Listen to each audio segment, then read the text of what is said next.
एक लड़की थी, वो बढ़िया ठाकुर जी की सेवा करती थी, बड़ी सेवा करती थी ठाकुर जी की। बड़ा वैष्णव परिवार था।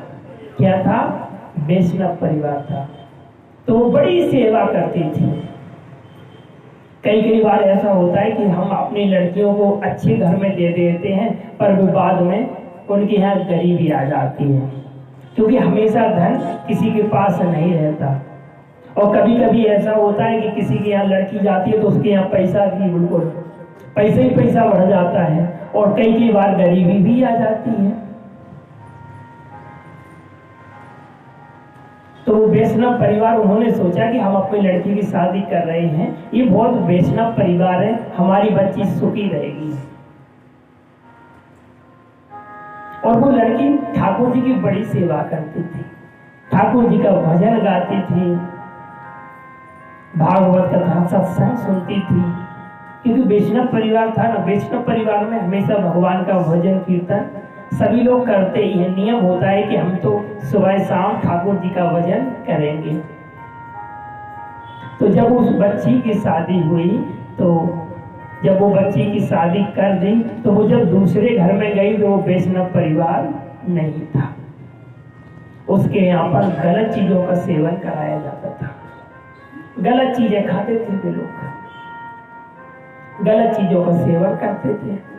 अब उसकी सास बहुत खराब थी, तो वो सास तो मारती भी थी, और वो कहेगी नहीं कथा सुनिया, पास ही बोलती है इतना समय हो गया सासू माँ कथा सुनिया, बोली नहीं कथा नहीं सुनो, तुम तो यहीं रहो, काम करो, इतने बर्तन पड़े हुए हैं। तो उसको न सत्संग करने देवे। अब तो 5 साल हो गई उसको ऐसे ही पड़े रोज रोती रहती, ठाकुर जी ठाकुर जी ठाकुर जी को याद करते रहती, और नेत्रों में से आंसू बहाती रहती कि प्रभु हमें वो सत्संग सुनने का मौका दो, प्रभु हमें वो दो। रोज उसके नेत्रों में से छम आंसू बरसते। माना कि वो नेत्र कहना चाहते हैं वो प्रभु सेवा में कम मिलेगी। एक बार उसके जीवन में बड़ी खुशी की लहर आई कि सामने से कलश यात्रा निकल रही थी, उसमें ठाकुर जी बैठे और कलश यात्रा निकल रही थी। पास में पड़ोस में राम कथा होने वाली थी, तो उसने खिड़की में से देखा राम कथा होने वाली है। अब तो वो खुशी के मारे उछलने लगी, नाचने लगी, उछलने लगी, नाचने लगी। अब तो हमारे पड़ोस में ही राम कथा हो रही है, हम तो सुनने जाएंगे।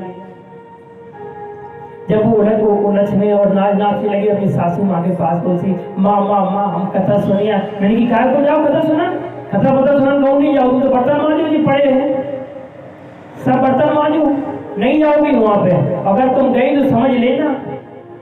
अब तो वो रोने लगी, नेत्रों में से आंसू बरसाने लगी, बर्तनों को धो रही और नेत्रों में से आंसू बरसते चले जा रहे।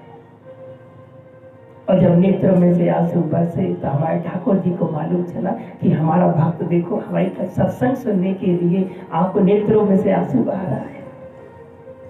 जैसे ही उन्होंने देखा तो उन्होंने सासू का भेष बनाकर रख लिया। किसका बना लिया?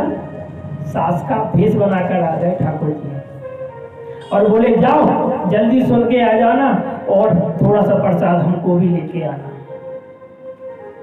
अब तो वो इतनी खुश हो गई कि सासू माँ तुम जैसे तो कोई हो नहीं सकती, और बार बार उन्हें चिपकाए, पर है भी ठाकुर जी बार बार उन्हें चिपकाए।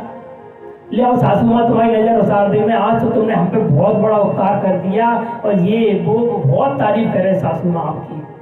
और वो जैसे ही कथा सुनने के लाने गई, और वहां गई तो खूब उसने सत्संग किया, खूब नाची राम कथा में, और खूब नाचते हुए जैसे ही वो आ रही थी तो बाहर उसकी सास खड़ी।